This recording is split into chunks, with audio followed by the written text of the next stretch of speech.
नजरिया से दिल लागल लइकिया से जवन जाले शहीद गिलिया से दिल लागल लइकिया से कोचिंग जाले शहीद गिलिया से डीजे विकास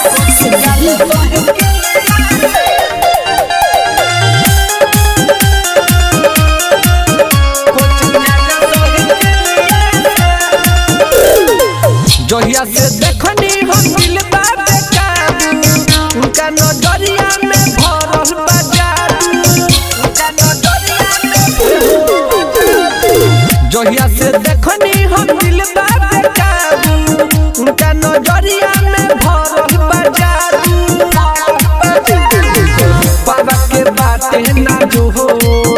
जानला गेली बहुत पीजो हो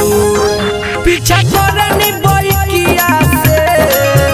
जवन जाले शहीद गिलिया से दिल लागल लइकिया से कोचिंग जाले शहीद गिलिया से कोचिंग जाले शहीद गिलिया से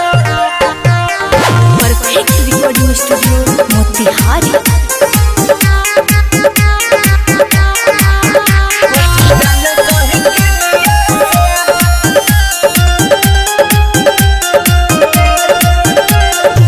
जानो से सुनर बाड़ी उनकर ना जोड़बा ओठो उनकर जैसे सुगा के छोड़बा ओठो उनकर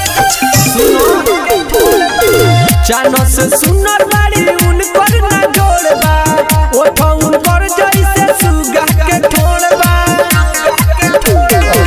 राजा करे ले पीछा कहिया गोपी के